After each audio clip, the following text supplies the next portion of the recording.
ओम क्रीं महाखल्ली नमः। नमस्कार दर्शक बंधु, जय जगन्नाथ। मु आचार्य शिवस्व रत्न आज आपण मानक स्वागत जनाउछि एक सुंदर उपस्थापन भित्तिक गुरुत्वपूर्ण तथ्य जहाँकि आपणकर राशि कुंभ राशि रे कोन रहइबो प्रभाव, जहाँकि मंगल एवं केतुंकर जो कंजक्शन होछि।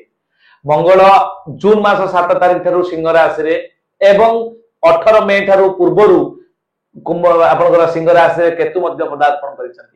जेतेबेले दुई जण मिसी जाउचंती, दुई दुईटी fire element planet fire element zone रे अर्थात सिंह राशि रो रवि को क्षेत्र रे फायर एलिमेंट जोन रे रहउचंती, ताले कोन रहइबो तार विलक्षण जोग आपन को पई व्यक्तिगत पई कोन रहइबो। कारण ए जोग एबे नुहे दर्शक बंधु 36 वर्ष पूर्व संगठित हेतिला 1989 रे। कोन हेतिला आप जानिथिबे बाबरी मस्जिद रे राम लालांकर माने जो पूजा पाइबार अधिकार से माने पाइतले। बहुत दिन से स्ट्रगल चलतिला, सफल हेतिले। सेतबेले बहुत बड़ रिवोल्यूशन हेतिला। रिवोल्यूशन परे तो आपन न्याय दाबी पाइबे, आपन न्याय पाइबे, आपन रिफॉर्म्स पाइबे। विदाउट स्ट्रगल ले तो संभव नुहे। तो स्ट्रगल रो कारक दीटा आगे प्लैनेट रवि मंगल केतु तीनटा आगे फायर एलिमेंट गोटे जगह थिबा द्वारा एबो संगठित हेता है। केवल एतिक नुहे, मंडल कमिशन जो सुपारिश थिला आपन जानिथिबे बहुत बड़ रिवोल्यूशन हेतिला एवं सफल भी होइतले ए समय 1989 सेप्टेम्बर मास रे। केवल एतिक नुहे, देश भीतर एक कथा कहली, विदेश रे मध्य आपन देखिथिबे देश विदेश रे पूरा एक हे गला लेबर यूनियन, जोटा कि लेबर आंदोलन श्रमिक आंदोलन हेतिला एवं बहुत बड़ रिफॉर्म्स आसीतिला, जोटा कि टोटल इंडस्ट्रियलाइजेशन जो कांसेप्ट थिला ए संपूर्ण चेंज हेतिला।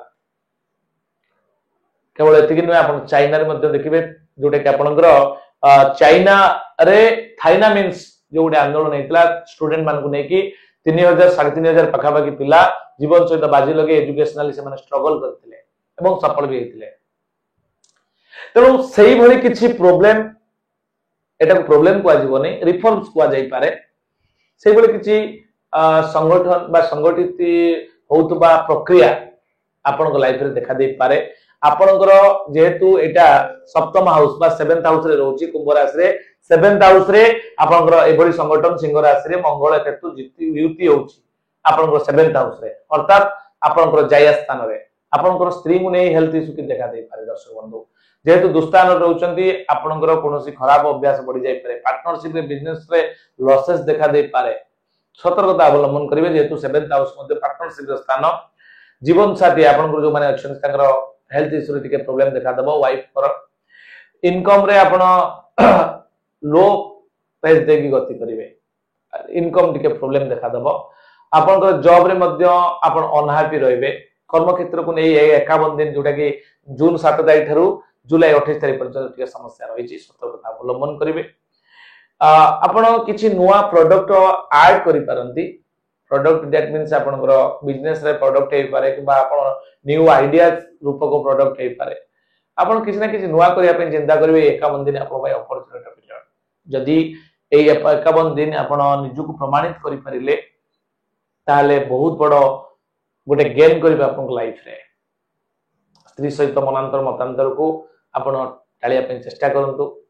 रात्रि झगड़ा को रात्रि समाधान करंतु, सकाळ एक नुवा जीवन आपण आरंभ करंतु। स्वामी सहित स्त्री सहित बड़े किसी घटबार अच्छी घटबार संभावना रही, टिके सतर्क रही आपण संपर्क को सुदृढ़ करने चेष्टा करूँ। कारण आपण 7th हाउस रे मंगल और केतु जोग देइछंती। ए केवल किछि स्पेसिफिक जिंस को इंडिकेट करूची जहां मु आज उपस्थापना करूची, किंतु या राशि फल भली नुहे, या को राशि फल भली नेबे नाही। एहा एक संजोग रो फल जाकि 51 दिन पई को क्षेत्र रे आपण को क्रिएट करि पारे। आ राशिफल जून मासर मध्य डिस्क्रिप्शन बॉक्स रे जाई देखि परिबे। आ आसंता जुलाई मास मध्य राशिफल रे आपण सहित देखा हबो। आजिर प्रतिकार आपण सुनि नियंतु। आपण हनुमान को पाखरे मंगलवार दिन मिठाई लगाई भोग लगे, मिठाई जोटे कि आपनकर हळदी रंगर मिठाई परे लाल मिठा आपण तंग चढ़ांतु, भोग लगे बांटी दियंतु। बुला कुकुर को खाय होतन देखिबे निश्चित भाबे आपनकर डेवलपमेंट हबो। आ ए 51 दिन आपण को प्रोटेक्शन दे रख एतला संपूर्ण सूचना आज पे एतिक। दर्शक बंधु पुणी देखा हबो नेक्स्ट एक वीडियो रे आपन जुलाई मास राशि फल को नेकी। नमस्कार, जय जगन्नाथ।